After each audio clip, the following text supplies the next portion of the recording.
Yo, yo, yo, what up, what up, what up, what up? We back with another episode of Hidden Hands. It's Cruz here. I got my brother Trav with me. What's up, Trav? As always, how's it going, Cruz? Talk to me, man. How you feeling? I'm feeling good, man. I'm feeling good, man. You know, just getting acclimated to this industry shit. You feel me? Yeah, you know what I mean? Just this industry stuff sometimes. Come on, man. I think we did a good job, man. I ain't gonna lie. We've been touching on a lot of topics. Shout out all the guests, everybody that's been joining us. This season's been real therapeutic for me, bro. Word. Yeah, just getting certain stuff out, huh? Man, getting shit out and then just hearing certain information from people and just like, you know, we came a long way, man. We got a lot to celebrate. You know what I'm saying?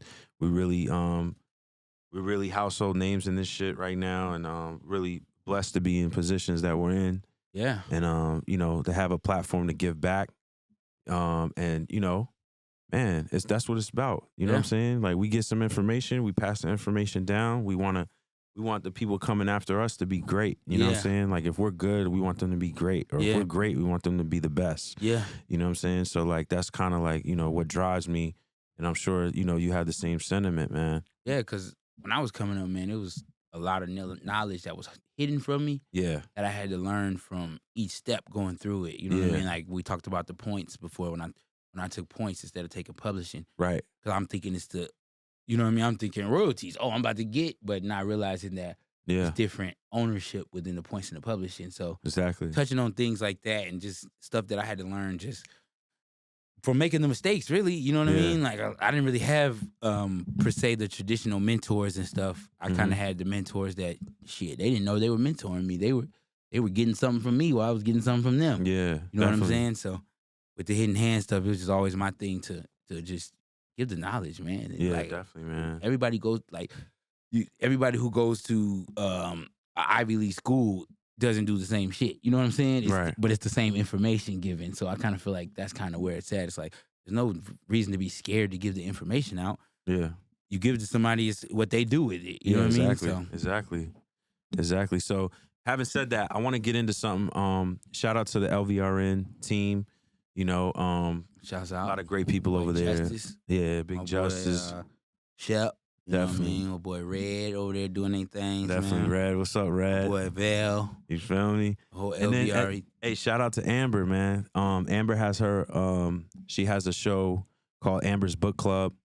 And I wanted to go over this clip with Rich Paul that I thought was very it was telling, and there was a lot of stuff in there that I want us to touch on. So let me play this clip real Music quick. managers, sometimes we only think we're as good as our job position, or we'll only be as good as our biggest client, and we're not thinking about ourselves. Talent gonna come and go, but talent has to respect what you do. Talent has to value what you do, and talent has to understand that you're gonna do with or without them. We play ourselves in the talent representation industry by trying to fit in with the talent versus fitting out. You rarely saw me with LeBron because I'm working. I'm hustling. I don't have time to be in Bordeaux or south of France, the Miami lunches on the marina. I missed out on all the trips for several years. I started to gain that respect. Me, not me sitting next to LeBron. Crazy. Yeah. Because listen, I relate on so many levels because, you know, it could be just us in our profession, us having the knowledge, having the talent that we have, and having a client understand and respect what we bring to the table and who's, you know, what we do compared to what they're supposed to be doing. And, you know, me managing and representing clients, you know what I'm saying, and me giving game and putting people in position for opportunities.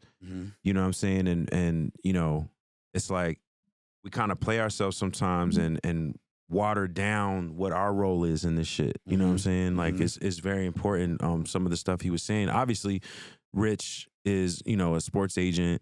You know, he represents a lot of amazing clients. He came up with LeBron, but he's created his own name. And he's able to stand on his own, you know what I'm saying? And it's like he said, because it's like some of the stuff he said, it's like, you know, just off of principle, like I moved the same way. Like I always prided myself on, like, just because, you know, my clients in the club or, people I represent are in certain environments, you may not catch me in them environments, bro, because that's not what it is. Like, if I don't get paid in these situations, 9 times out of 10, you're not going to see me there. You know what I'm saying? Like, if you see me in a club, it's because it's a performance and I'm helping with sound. I'm helping in some way where I'm going to get paid. Yeah. You know what I mean? I'm not just hanging out. I'm not on some groupie shit.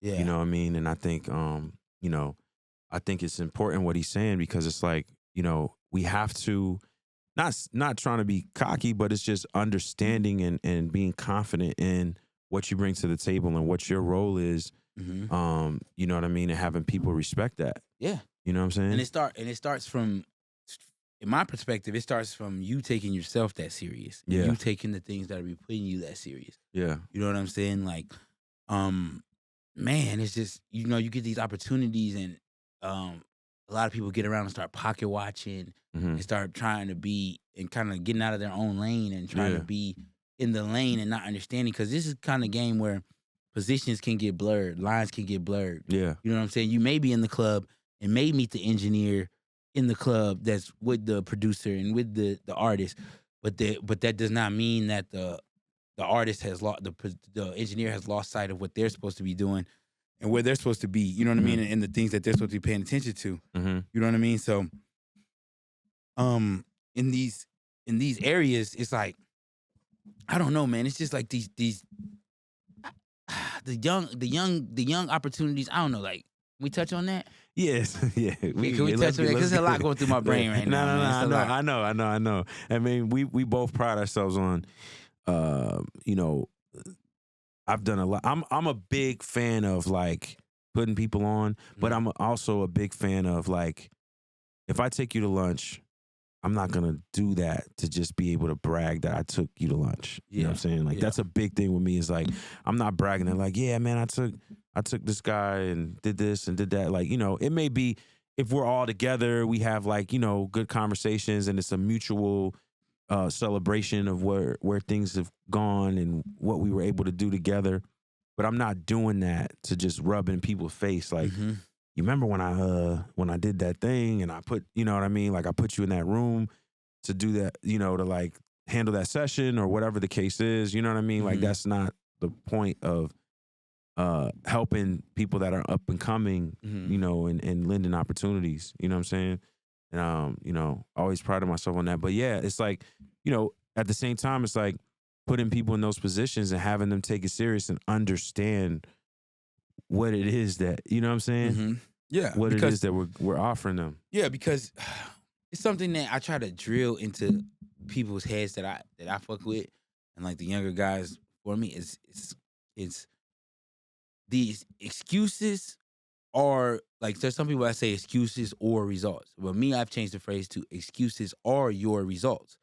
So if you give some person an excuse, that's the result you're giving. And this is a result-based business. This ain't hold your hand. This ain't, like, the music industry is, hey, man, this artist has to turn in an album to the label. The label is not holding their hand through that, turning in that album.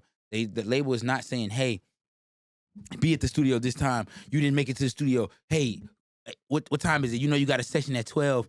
You need to be there. You need to get up. The label's not doing that. Like, there's nobody telling these people, hey, you need to get with this producer. You need to do this. These are things that are done within their camps. These are things that are done within their teams from them taking it serious.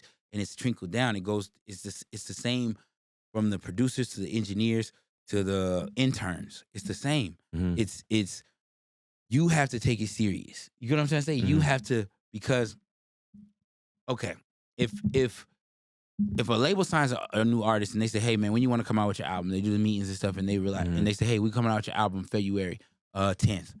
And it gets to be January and you ain't got no songs ready for your album and you ain't got your shit picked out, then you're not gonna be there. And it's the same trickle down for everyone. So in this game, your excuses or your results. So do you want to give somebody an excuse, or do you want to give them what they asked for, the result? You know what I'm saying? Because and I get confused with that a lot of times, because no one gives a fuck. No one gives a fuck about your excuses. No one gives a fuck about why you had to do this or why you had to do that. They want you on time, doing what they asked for, and that's it. This is a game where you're asking to be used. You have prepared yourself to be useful. Hopefully, while you're sitting in your room and you pulling up your DAWs and learning and getting on YouTube and learning all this stuff, you're trying to be useful. So you want to be used. In order to be used, you got to be dependable, right? So it comes to an area where it's like you can't give excuses in this game. It's like you have to approach everything as if they don't care. Like when I first started, man, if I had to be there, I got to be there an hour early, whatever. I'm chilling for an hour ahead of time. Okay, cool. Now y'all get there, you late. I'm not late. You never say I'm late. You late. You know what I'm saying? And then that's the result. Yeah. It's that simple. Just give the result. Don't give the excuse. Yeah, it goes back to the convo, that we had with Emix, where when Emix was talking about, dropping everything, and then you get there, and then we were talking about hurry up and wait. Like that's kind of the culture, but at the same time, it's like, we talk shit about the hurry up and wait, but we gonna wait. But we gonna be there. But we gonna wait. We gonna be there. Yeah, you can talk shit about the hurry up and wait, but you gonna wait. I can count on one hand the times that I showed up and people were already there ahead of me. You know what I'm saying? Like in a very large span of time. And I prided myself on that, even though it is. I mean, it's frustrating, right? Like if you get there and things aren't ready and whatever the case. But at the end of the day, it's like you're there, you're prepared, can't lose sight of your goal. Yeah, your goal is I'm gonna be reliable. I'm gonna be prepared. Yeah. So if you there early and you gotta wait a couple hours, man, did you get your goal done? Are you off track from what you were trying to accomplish? Because see, some people lose sight of the vision, man. They lose sight of what you're trying to do. You know what I mean? They get in and they start treated like a job. It ain't no job. There's no jobs in the music industry. There's no jobs in the music industry. The Tricky told me that when I was younger. He doesn't give out jobs. There's no jobs to be given to you. You are given something within your career. You're giving something to accomplish within the moment. You know what I mean? Now there are jobs like label jobs, but man, we see how that's going. Yeah. You know what I'm trying to say? It's a lot. Yeah, it's wild like that's getting rearranged. Yeah. You know what I mean? Crazy So if you're looking at it like a job where it's like, hey, because people outside the music industry and jobs outside the music industry, you can call in sick. Yeah. You know what I'm saying? And you can say, hey, this person is sick. My son is sick. I need to do this. I need to do that. Yeah. But man, in the music industry, you sit there and say, hey, such and such is sick. Okay, cool. But we still have to make the deadline that we have to make. You know what I'm saying? It is crazy. We still have to make the deadline that we have to make. So how are we gonna get this done? Yeah, it's a wild. It becomes it's a wild culture. But at the end of the day, is I've seen a lot of examples in my come up. You know what I'm saying? Like when I first started, and I wouldn't recommend necessarily being this crazy about it, but I was like, I took it so serious. Like when the first moment I stepped in the studio at Rock the Mic, I didn't answer my phone for nobody. Like that was just one of the things that like I was coached on. Like, yo, being disrespectful, being in your phone, aside from punctuality, like, being in your phone, tentativeness. Yeah. How are you paying attention? Yeah, like don't being cost attentive. you nothing but to pay attention. Yeah, and like I was not answering my phone, I wasn't answering texts, and it put me in a very crazy situation in the relationship I had at the time. But it was just kind of like, yo, this is how serious this shit is to me, man. Yeah. Like this is what I've been fighting and working towards. And when I get the opportunity, I'm gonna take it so serious that like I don't care who's calling me right then. Like I'm gonna be in here and I'm giving it 110%. You know what I'm saying? And it smoothed out. I figured my way as I got in, but like that was just kind of an example of like how laser focused I was. And when I got there, my first internship with Rock the Mic, man, it was rough. It was super rough because it was like all the top tier, when I say the names, people are like, oh wow, that's amazing. Man, I was getting them food. I was going and getting supplies, candles, all type of other shit. Like, but this is how I was fighting to get in the door. Like, you know what I mean? Like, I used to have friends that used to say, "Man, you going to get pizza for them again? You ain't, what you going up there for? You ain't doing nothing but getting pizza." Come on, man. So I was, that was my thing. I was, I would come your first in. Day? My first day was Mary J. Blige was in the B room with Stargate. Neo was in the A room, writing records. And then the C room was rocking. I forget who was in the C room, but it was definitely a household name. And I was getting everybody's food. I was hitting the train to go to all these different places. I didn't have no money. So I had to take trains to go all throughout the city to get particular food that they wanted. And it was like such a hassle because, this is pre-Uber. You know what I'm saying? Like, this is like yellow cab era. And, I was a broke intern, but I was figuring it out. I was taking the train, going back and forth, getting these people's food, getting different supplies that they needed, doing whatever it was, because I was definitely not, especially in the first week, showing, you know what I'm saying? Yeah. Showing that I wasn't useful, that I wasn't able to get shit done. Yeah. And the reality to it is you got to do that stuff. Yeah. Because it don't matter how much you practice on your own. It don't matter how good you think you are. You're not the best yet. Yeah. You're not them. You're not like your first day, Mary J. Blige coming there. How many engineers has she worked with? How many producers has she worked with? Right. How many writers has she worked with before she met you? Right. So you coming in and saying, I'm the best. I don't got to do this. I ain't got to do that. What? Yeah. They already have somebody to do that. So you're playing the game all wrong because we don't care if you're the best or not. What does that matter? We have somebody that move out the way. You're off track. Yeah. You know what I'm saying? Now you done fucked up your opportunity. Right. So it's the process, and it's always trust the process has became a very, I guess, cliche term or whatever, but that's the reality to it. Is these processes have purpose. You know what I mean? These processes have a lot of purpose. Like you coming in and starting out getting food, or an intern starting out to get food. You don't know studio culture. Right. You don't know studio culture. So instead of you coming in the room and busting out and saying some crazy shit that can be detrimental to your career, be quiet and pay attention. Soak up the game. And words have meanings. And this is the thing. Words have meanings to me. Pay attention. Pay. You're paying that. You're paying attention. That's something that you're putting in. You get what I'm trying to say? Yeah, so you're getting something out of it. You don't. What have you ever paid for and not got nothing back? So when you're paying attention, it's to get something back. Yeah. So when you're coming in and you're trusting the process, you pay attention. Yeah. Then you learn what's going on. Okay, I learned the culture, because so many people can do the technical parts.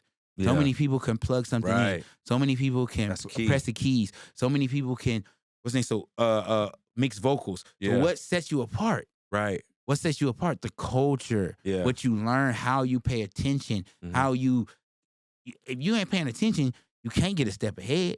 Yeah. Because what you a step ahead of, what you assumed. You know what I'm saying? So it becomes that kind of scenario to where it's like you try to give game, but the parts, like there's some things that are just universal. It's the ugly shit. It's like Thelonious Monk has a composition, Ugly Beauty. You know what I'm saying? It's like it's ugly beauty. It's like the shit that it's not as, because we're in the age of, the pretty stuff, right? Everybody's posting in front of the boards, in front of the label logos, like, but they're all like going through shit, bro. Yeah. You know what I'm saying? They all grinding, figuring it out and adjusting. And it's like, they don't talk about, you get interns nowadays, you would think that shit is sweet. You know what I'm saying? They're not posting, today I did a food run to the Jamaican spot, you know what I mean? Like across town or whatever. And I fucked up on the food run. I got the entire wrong order. Yeah, I got the wrong and order. And they're not fucking with me. Go back. And I haven't done anything musically with me working at this job for 3 months. I've been in hallways and been cleaning bathrooms. And I just can't seem to get these food orders right. Yes, you can't get the fucking food orders right. So, and you can't get the food orders right, you can't touch the equipment with our shit in it. You can't. Yeah, it's just that simple, bro. Nah, it's and somebody come in and be like, well, why I gotta get food? Why bro, it's not about getting the food. Yeah. And shout out to, it's definitely, like I one of the things, like as I kind of like go back to different studios and following people's journey. A lot of the people that were assisting me on my come up have kind of found their way. You know what I'm saying? Like the cream rises to the top. And a lot of these guys that have done it the right way, that, you know, have become go-to guys. You know what I'm saying? Like a lot of people I can name, you know what I'm saying? A lot of examples. But just to tell you guys, just on an inspirational tip and to get away from just, you know, the coaching side of it, it's like, it does pay off, you know what I mean? But it's what you put into it, like what Travis saying, what you're buying into, like how much you're actually investing into this, you know what I'm saying? Yeah. Like taking it serious, because it definitely pays off, you know what I mean? But it takes you getting through that hump, you know what I mean? Like getting over that hump.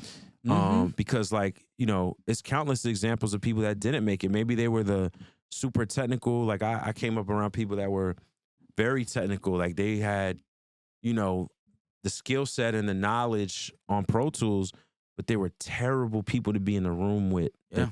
You know what I'm saying? They didn't know the studio culture. They didn't know, you know what I'm saying, like how to just be a vibe in the room, how to, which is extremely important, and how to just, you know, be quiet and go with the flow and figure out ways of like where you fit into the process as the session moved on. And it's a hard thing to coach, but it's like, you know, if like Trav said, if you just study the vibe, you know what I mean? Study the vibe, study what triggers the artist, what, you know, what excites them as far as like how they like to work, certain things that they need of, you know, to keep the session going.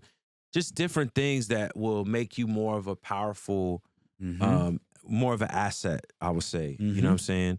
And it's very important because I've seen it all, man. I've seen it all. Cruz is better than me, man, because he's telling y'all our people he's giving opportunity to and put them in position and stuff like that. I ain't giving it. I ain't giving opportunities. I barely give it. And the reason being is because I need to know that when I send you in there, you're going to do what the Navy SEALs do. You get what I'm saying? So I can't send you in there and you ain't a Navy SEAL and I'm giving Navy SEAL shit. You know what I'm saying? And then I'm not going to ask you to become a Navy SEAL. You got to want to become a Navy SEAL. You know what I mean? Like when the Navy SEALs, they put them in that little barrel and then they drown them during training. Yeah, they put you in a barrel and you have to hold your breath for a certain amount of time. And there are people that have died in Navy SEAL training. Sheesh. And all I'm saying is there are people who have died in music training. You know what I'm saying? It's the same thing. It's like when it gets difficult, it's a certain level of difficulty that they're putting you through so that when you come out, you good, you got it. You know what I'm saying? But you have to, because man, I'm like everybody want to be a boss mentality, everybody want to be a boss. But the reality to being a boss it goes into the same reason why it's hard for me to give opportunities to people. It's because, man, I'm gonna do it. If the guy who owns the corner store, when he starts hiring, this is the thing people don't realize. When a guy owns a corner store, he's been owning that corner store forever. He got it out the mud. He built it up. It's just him and maybe his kid, or he got his kid working there now. Then it gets big enough to where he has to hire. With him having to hire, he's done every job in that store that he's going to be hiring for himself. Yeah. You know what I'm saying? Yeah. So if he comes in, he asks you, hey, bro, come here and go get that milk out and then I did that, mop the floors. He did it. So he ain't asking you nothing. Yeah. And that's kind of where I come from in this with the boss mentality. Is like, bro, I'm going to do all the things that I'm asking you to do. I could do it myself. You on your Michael Jordan shit. I could do it myself. You on your Michael Jordan. So why would I ask you to do it? Now, it's on you to show me, hey, this is where you're trying to go in your team. Oh, this is what you got. Okay, cool. Now I can help you. Now I can show you where to go. Because I'm not just trying to say, hey, come be me. No, fuck that. Don't come be me. I'm already me. I could already do the job. I could already go over there and sweep the floor. I could already do this. I could wipe down the counter and do all that stuff. What we need? Yeah. So, you know what I'm saying? It's like it doesn't click sometimes for people where it's like, dog, you're not special for wiping down counters. You're not special for this. You may have something in you that is special. I'm not saying you're not a special person. You may have something in you that's special. But man, shit, if nobody if you don't never have the time to blossom it, then what the fuck does it matter? You know what I'm saying? Yeah. It's just you just gonna be just like the rest of these people. Yeah. So, and another thing that be throwing me off sometimes and be confusing me is how niggas want to play and one ball in the NBA. And this is what I mean. Go ahead. This is the NBA. Yeah. The music industry is the NBA. It has certain rules. That's just what it is. Yeah. You can bend rules. You can make new rules here and there. Yeah, it's not as strict as the NBA, but it's a professional league that the people before you have been abiding to, and there are people there that are still abiding by these rules. Yeah. So you ain't finna come in and change them. So if you want to be the best, you can't be the best rolling the ball. You know what I'm trying to say? Like, Yeah. you want to be Skip to My Lou. Skip to My Lou was the best on the NBA courts. I mean, on the and1 courts. And1, yeah. On the Rucker Park, killing them. Mm-hmm. But then he goes to the NBA and he's Ray for Austin. What's his name? Race for Austin? And he plays for the Heat. And he's a regular point guard that brings the ball up the court. He's not Gary Payton. You know what I'm saying? Gary Payton can go be Gary Payton in the NBA, and Gary Payton can go be Gary Payton at Rucker Park. You know what I'm saying? Yeah. So it's kind of like you kind of got to view it that way. You're not finna come in here and explode nothing and change it. Like, yeah, you can create a new sound, you create new music, all other stuff, but the NBA is gonna be the NBA. So get good at playing in the NBA. Yeah, get the fundamentals down pat. It's because it's the same fundamentals. Yeah. There's no studio across the board, like across the world. Every studio has the same studio etiquette. Some of them have more than like. It's definitely studios that's like super uptight, but I ain't gonna lie. I mean, maybe it's because of where we're at in terms of the culture, like what we're having a discussion about.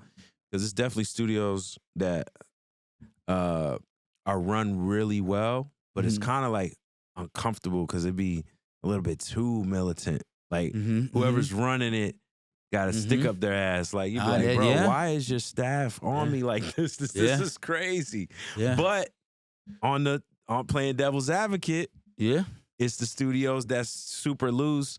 Like, you know what I'm saying? Their assistance is bullshit. Come on. You know what I mean? They ain't on point. Come on, man. You did a song, you lost the song, now y'all repaying for another session and you're going to redo the session again. Yeah.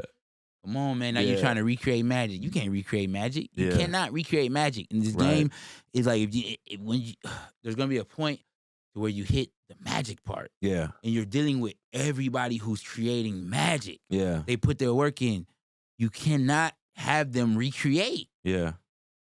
Nah, for sure. You know what I'm saying? You can't. Like, they can't. Like we could retape an episode and get a similar, but you can't recreate a hit record. No, like, you can't recreate record, that. You can't. It's just it's something about how the music works. Man. It's just something about it, you know. But it just trips me out because it's like I've always had a weird blend. I've had a mixture between understanding how to get a real job, or a regular job or whatever, like just go do an interview. Yeah. Like my pops was real into that growing up. He was real into like teaching you things like, you're a black man in America. I'm gonna teach you how to get a job. I'm gonna teach you, you know what I'm saying? I done been at family reunions and my dad would sit us down and start seeing who know how to answer what questions in interviews. Yeah. At family, we camping. We doing camping in the middle of the summer. Yeah. Ain't nobody got no job interview coming up. Right. You know what I'm saying? So these certain things are instilled. And what it is, and the funny thing about it is when I was younger, I was going into music, and music seems like that stuff doesn't exist. Like if you're from the outside looking, you think like, oh, the corporate things, and no, it's the same. Yeah. There's the same principles of business. Yeah. Apply. Yeah, for sure. Apply. So just because your shit is hot does not mean somebody's gonna wait 2 hours for you. Right. They're not. Yeah. Right. I know your talent is specific. Yeah. I know your talent is specific. I know you do this. Yeah. But, and everybody's got a life. It matters. You know what I mean? No, that's real. That's super, super real. And by the time you get that call to perform, like if you are in that intern mode, to all my interns out there, assistants, when the call comes, in the meantime, in between time, you know, you might be baking cookies every day. That, you know what I mean? Or going and getting the food runs and doing all the other shit that you like, man, this is, you know, but study your shit. You know what I'm saying? Because when you get the call, when you get the opportunity, and they be like, oh, don't you engineer, or do you do this, or do you do that? And you know what I'm saying? Like, you're not focusing on your craft and studying your craft, and you miss the opportunity that may be the only shot. You know what I'm saying? Because you got shots in this, y'all. Like, I'm trying to tell you, this shit is relative to sports. You have to have good performances.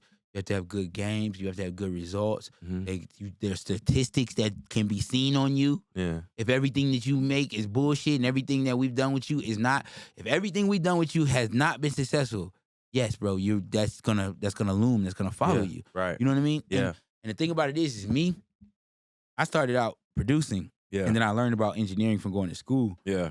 So there's engineers out there, people out there that want to be like engineers. They were studying engineering from the jump. They never put any other creative side into it, just engineering. Yeah. And there's guys out there that are better than me at engineering. Yeah. And they have not had a comparable career at all. Exactly. To me. They do not live as happy of a life. Yeah. You know what I mean? Because there's certain things you're gonna learn as time goes on. Like, yeah, you getting food and stuff like that. But then there's other things you gotta learn, like, okay, after you get that and you get busy, how do you have time for your family? How do you have time for yourself? That is in your preparation. Man, that is in your skill set. Yeah. That is in your job. Being able to have time is in your skill set. So how about this, right? Given opportunities, one of the newer things is like people being so pressed on particular rates or particular ways. I mean, I catch myself sometimes because I'm sensitive to us as engineers and making sure people get a fair shake at what they're owed, or you know what I mean, like what they're able to quote. But one thing that bothers me, right? You give somebody opportunity, you tag them in like for a play and be like, yo, go ahead, man. And knowing their clientele on a regular basis is far inferior. And this isn't just, I mean, this is just blatant, like, put your roster of clients up against what I'm putting in front of you. And them being like, you know, just, I don't know, it's a culture of like what I'm gonna charge them, what's my availability like for the client. You mean, so you're saying they kind of have off like a, and they don't take it serious, but they haven't even been working with people who are even on that level. I don't know if it's about taking it serious, but it's like their standards of them being up and coming guys. I think there needs to be a balance of you. Of course, we're gonna make sure you're protected as a creative, but there's this balance of like understanding the opportunity that's in front of you compared to what your regular, like there's a flow, there's a way of you getting to this certain level and getting this certain level of clientele. And if somebody like Cruz or Trav is offering you a A-list client and you're like, I got this thing I gotta go to. I got this other session that I gotta do. And it's like, who the fuck are you about to be working with, bro, compared to what I'm about to present you with? Yeah, understand the opportunities. Understanding the level of impact, the impactfulness of like being able to put this on your resume is something that I've dealt with multiple times in the past. And it burns me up because it's like, I'm patient with people. I'm the cool guy. But it definitely burns me up. And I just want people to just kind of keep it in perspective of like, what's your flow outside of the opportunities that people like us will bring you? And when we do call you and need you, depending on what your thing is that day, not saying that your client isn't important, but what are you in it for? Like, where's your loyalty lie? Like, I'm gonna bring that back. I'm gonna bring that back. You know how L.A. Reid had a conversation with somebody before and was like, "Where's your loyalty lie with that? With this client or with yourself, who you got to look in the mirror with, who you the one that have to pay your bills, you the one that got to take care of your family, and you're making a career out of this, right? Where does your loyalty lie, right? If somebody like Cruz and Trav is saying, here's this A-list opportunity, even B-list, and you're dealing with like up and coming, like I'm trying to work this new thing with no list. No list. It ain't on the list. On the list. It ain't on the list opportunity. And we all do that. We all deal with no list coming up. Like it's the start. So you know what we're saying. The no listers, the people who, they come in, they get their dope money, or they might get a couple dollars here and there. They, you know what I mean? They might hope something might happen, but in reality, they're funding their own career with like they not making no money in music, but they still paying you. That type of shit. Like you can't say, hey, I'm not gonna go do this session with this person who's they have a career in music. Yes. And they have people Legacy that are paying out or in music heavy artists to go do a session for a guy who works at FedEx and he's trying to fund his rap career and he makes him $100,000 a year so he can pay you, probably about $15,000 out of his year that you get consistently. Like, hey, yeah, come and it may add up to $15,000, but come on. Like, let's think about what you're doing. You know what I mean? And that's kind of what Cruz is saying. And it's so crazy because we all want to move up the ladder. Everybody wants to move up and be blessed with better things and better stuff. But it goes back to like my grandma used to say, my grandma used to always tell us, she's like, God's not gonna give you nothing you can't handle. Right. Right? But she used to always say, and that's both ways. Mm-hmm. You see what I'm saying? Because that mentally comes from, okay, God's not gonna give me nothing to handle. Like, oh, I just lost my job. Oh, God's not gonna give me nothing I can't handle. Oh, we struggling, we ain't got no money. Okay, God's not gonna give me nothing I can handle. I can handle all this. Oh, this just happened. God ain't go, and it's always used in a turmoil. But in reality, if you flip it, God's not gonna give you nothing positive you can't handle either. So if you get $10 and you waste the $10 and you squander it, cars. Let's go with cars because it trips me out with people with cars all the time. They do this. They trip me out. They want a better car, but the car that they drive every day has shit on the floor. The cup holders are filled up with bullshit. The fucking it's in the corners. It's just muck and bullshit. And you sitting there saying, well, I can't wait till I get this. I want one of them. And you see the new Hummer driving. I want one. Well, how the fuck you gonna get a Hummer? You ain't taking how the care fuck of is somebody gonna bless you with a Hummer if you can't handle the Honda?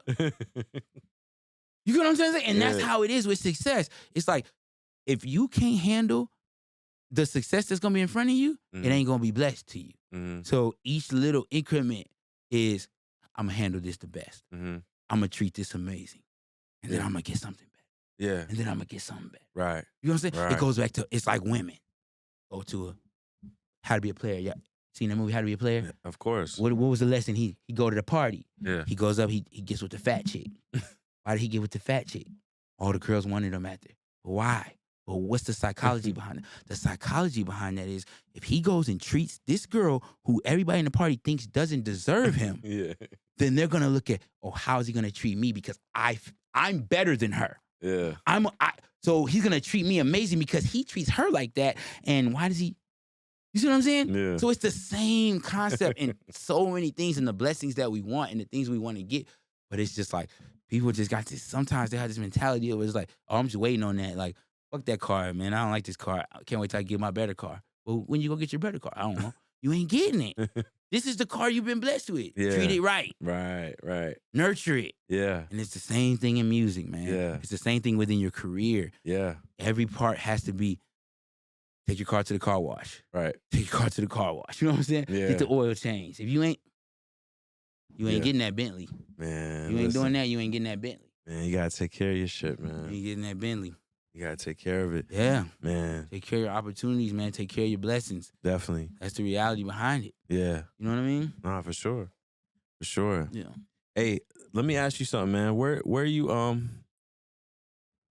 trying to go in this music shit, man? I think about this all the time. You know what I'm saying? Like, where you trying to go? Because I know where you at now. You've done amazing shit. You know what I'm saying? You've established yourself. Like, what's your goal, man?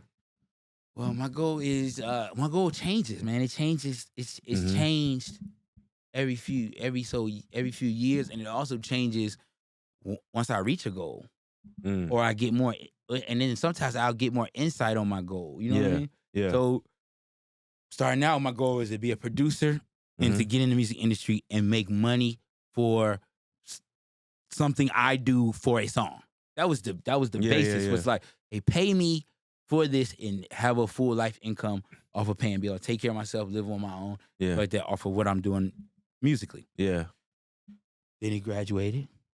You know what I mean? Then he graduated to where it's like, okay, well, I see a lot of people struggle with happiness and comfort. So then that became a goal where it was like, okay, how can I still achieve what I want to achieve in music, but still be happy? Yeah. You know what I mean? Still have time to raise my family. Still have time to be with my friends. Still have time to laugh. You know what I mean? So then that became a goal. You know what I mean? And then it's also little goals of, so overall my goal would be empire. Yeah. But to be happy. with the empire Mm-hmm. and not just have an empire. You know what I'm saying? And not just have like, oh, that y'all don't know what I went through, man. 50 years of grinding. Now we got it, man. And now I'm just torturing everybody because they don't know what I didn't be. No, fuck that. You know what I'm saying? Everybody you just hurt. Yeah, you hurt. Exactly. You know what I mean? You hurt and you just torturing people. Nah, fuck that. So happiness is a big part of all my goals in music because they change, man. They change. Like all that, be the best at this and be this person and this shit, and then you meet these guys and you meet the best mixer and they don't give a fuck. You know, like they're this and they're not. There's a love for the culture like that. I could never not have a love for the culture within the music, like black music, what it means, what it represents. Yeah. So with that, it's like, man, I'm not trying to like just. It's not a money thing. It's not a hey, let me take this kid's publishing and do this. You know what I mean? I'm not trying to do all that, but I still want to be successful in what I do. Yeah. You know what I'm saying? Yeah. So it's kind of a weird place I'm in because I don't want to be like a lot of the guys that are successful in the music industry. But you in a good time though, because some of the stuff you were saying, it's like I think a lot of people are progressing. There's a lot of rebellion, but I think it's a good thing. Mm-hmm. Is people realizing like, you know, I mean, like, do we need this level of support if we could just do it ourselves? Like, you know, when we were talking to Lenny, and he touched on like artists, like A&Rs nowadays, right? It's a lot more challenging because artists are able to do so much and have proof of concept a lot easier because of the resources that they have access to and a lot of things that they could prove without needing to lean on like physical copies of shit and all these different, like, you know, the barrier for entry, it's a lot easier for people. And so, you know, your mentality of like you were talking about the publishing and all that type of stuff, like, you know, I think that's needed nowadays. You know what I'm saying? Because these kids nowadays, man, they becoming hip to like, do I need all that extra shit? Could I just do it myself? I just sold however much in merch. I'm selling these records myself. I got all these streamers. I got these monthly listeners. I'm doing everything from the muscle, you know, with little to no support. You know what I mean? And I think you're kind of like sensitive to that. Like you understand it. Yeah. Sensitive to that. I'm sensitive to the fact that, man, like we look like coming in, we'll like study this person, study Jermaine Dupri, study Quincy Jones, study, and none of these people, this applies to none of those people, but I'm just using it for example because those are greats we study, right? So when you study those greats, me, I study their career, but I also study their on the court, off the court. Yeah. You know what I'm saying? On the court, off the court. Yeah. Do they have a family? Do they have a life? Do people hate them in their real life? Yeah. You get what I'm saying? Yeah. Because that matters to me as much as being successful as well. Yeah. You know what I'm saying? The on the court stuff, like who I am off the court, matters is just as much as who I am on the court. Yeah. And when you really study and look into some of these people, you'll learn that sometimes they sacrificed off the court to be on the court. You know what I'm saying? Yeah. And their off the court shit is in shambles and they can't get it back because how much they put on the court. You know what I mean? So it's like a balance. So my goal in this shit is to figure out that balance, live my life happy, but as well as consistently, like ever since I've gotten in the music industry, I've never gone back as far as like fees, rates, lifestyle. It's always been a constant, and this is difficult to do. Slow climb up instead of, because you know most people go down, up, down, up, down. But I've constantly been able to, okay, cool. And then if it's a slight dip, it's not a real dip. It's boom, you just doing this right here. You know what I mean? So to stay that, but without losing myself. Right. You know what I mean? Right. That's why I always admire Jimmy Iovine, man, because not only was he able to accomplish the unthinkable from coming from what we came from to being the mogul that he is, but he was so, once he started building his family, he would have meetings at his house. You had to come see him where he was at, sit down with his family, to have dinner with his family. I always admired that. When he spoke on that, I was like, damn, that's where I want to be in this shit. You know what I'm saying? Like, build a legacy, build, you know, build success but family still be number keep one the in the core shit. things. Yeah, still keep the core things. Don't become a shit person in the middle of getting all this success. Yeah. You know what I mean? Because that tends to happen, man. You have people who, man, I know people who, man, y'all look up to, and the kids never even, they don't see their kids. They don't really know them. They don't even know them. Yeah. You know what I mean? I know people who y'all don't even know, and they make big money, and they put their kids first in everything they do. Yeah. You know what I mean? Yeah, So yeah. it's kind of like, it's you gotta keep your head on straight, man. Yeah. You gotta keep your head on straight in this Yeah. shit. It's tough because, it's like for the longest time, like in my career, it was a lot of moments. Like I had a moment even just today, like before I got here, I'm just sitting there, right? Mm-hmm. And my nephews is going back and forth, and they just talking shit to each other, and I was like, I missed a lot of moments, bro. Oh, let's talk about it, bro. I missed a lot Let's of talk about moments, and that's you know what I mean? what and this is real talk. This is real talk now. Yeah. You gotta decide who you gonna be. You know what I'm saying? In this shit for real, because the stuff we was talking about a second ago, all those things, that being on time, everything, all that stuff, that all boils into it. But it still helps on who you gonna be.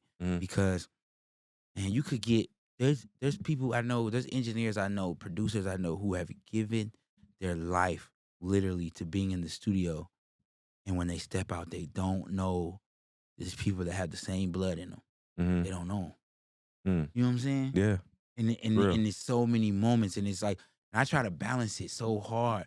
But to be honest with you, the most important thing of me balancing it and what's helped me the most is staying true to the fucking reason I'm doing this shit. Mm-hmm. And I'll explain. Mm-hmm. If I chase the dollar, because I've never been the type to chase a dollar, because I've just been raised that way, to where money comes and goes. It's nothing but currency. It's no more different than the electricity that comes into your house. The money is the same way. It's just power. That's all it is. It's currency. That's why it's the same word. It's currency, electricity, money. They do the same thing. So fuck them, right?